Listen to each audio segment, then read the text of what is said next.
I got so much motherfucking design on right now.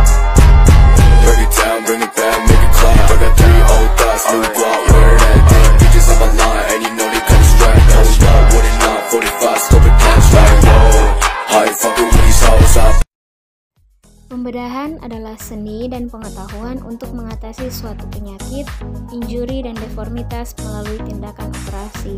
Tujuan tindakan pembedahan meliputi diagnosis, terapi paliatif, kosmetik, preventif, dan eksploratif. Aspek periperatif adalah area praktek spesifik untuk menyediakan asuhan keperawatan pada pasien yang akan, sedang, dan telah menjalani operasi. Tujuannya adalah membantu pasien dan keluarga untuk mencapai tingkat sehat sama atau lebih tinggi dari sebelum sakit atau tindakan operasi. Preoperative nursing care, physical assessment, tujuannya adalah untuk identifikasi bagian mana yang akan menjalani operasi dan meyakinkan bahwa sistem organ yang lain dalam keadaan sehat. Yang pertama head to toe, yang kedua cardiovascular system, yang ketiga respiratory system, yang keempat renal system, yang kelima neurological system, yang keenam musculoskeletal system, yang ketujuh nutritional status. Kemudian pemeriksaan dilakukan dengan orang tua pasien berada di samping anak untuk menenangkannya. Persiapan preoperatif yang lain, puasa sebelum operasi atau preoperative fasting. Yang pertama, pasien dengan volume asam lambung yang banyak berisiko untuk mengalami aspirasi paru dan akan meningkatkan morbiditas dan mortalitas. Kemudian pasien dianjurkan puasa 6 jam sebelum operasi elektif. Kemudian anak didorong untuk minum air atau clear liquids dengan tujuan meminimalkan kecemasan, dehidrasi, hipovolemia, dan kemungkinan hipoglikemia yang dapat disebabkan oleh puasa yang berkepanjangan sebelum operasi. Atau diperbolehkan untuk minum air sampai 2 jam sebelum operasi, bayi dapat disusui sampai 4 jam sebelum operasi, susu formula dapat diberikan sampai 6 jam sebelum operasi. Yang berikutnya pemberian obat profilaksis. Tujuannya adalah untuk mencegah infeksi baik selama maupun setelah operasi. Beberapa antibiotik yang sering digunakan pada operasi saluran urologi dan cerna: ampicillin tambah gentamisin, vancomycin tambah gentamisin, amoxicillin atau ampicillin. Kemudian beberapa antibiotik yang sering digunakan pada operasi gigi, mulut, dan saluran pernafasan: amoxicillin, clindamycin, cefalexin atau cefadroxil, azithromycin atau clarithromycin. Yang berikutnya pendekatan pada pasien anak sesuai usia perkembangan. Neonatal infant, yaitu bayi dan toddler tidak memerlukan penjelasan tentang penyakit dan prosedur.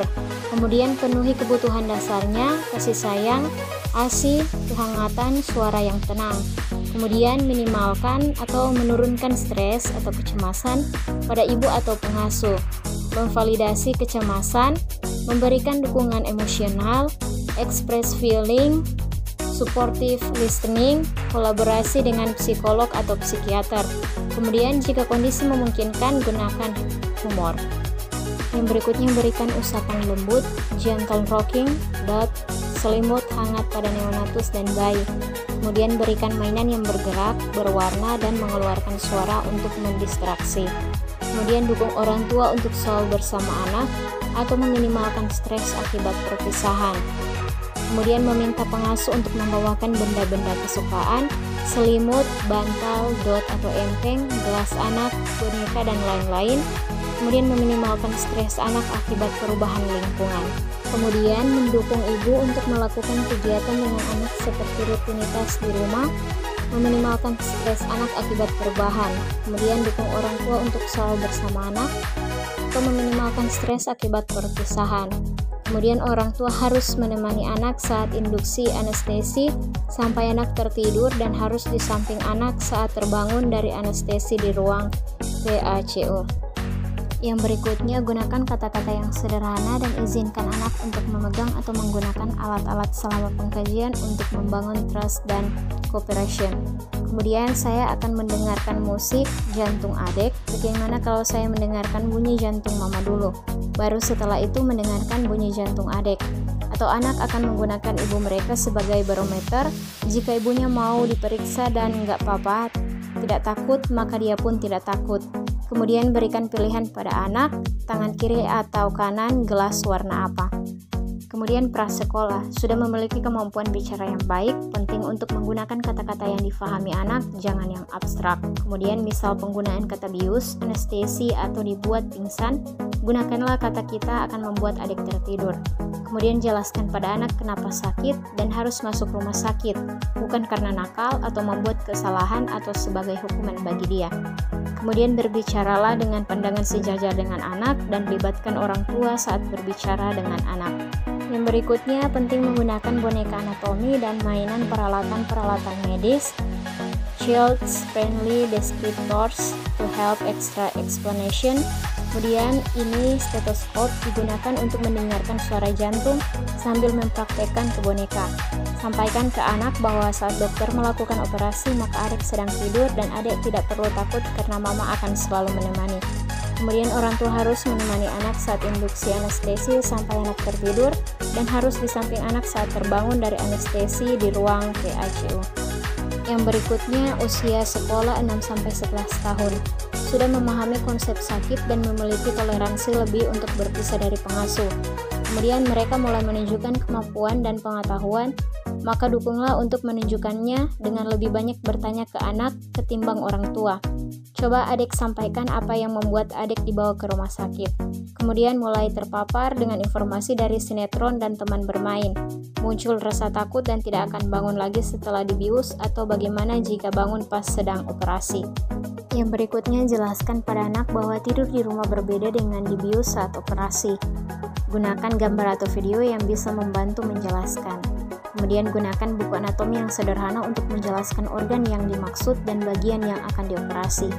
Kemudian minta izin anak dan berikan pilihan. Saya akan mengukur nadi, suhu dan tekanan darah adik.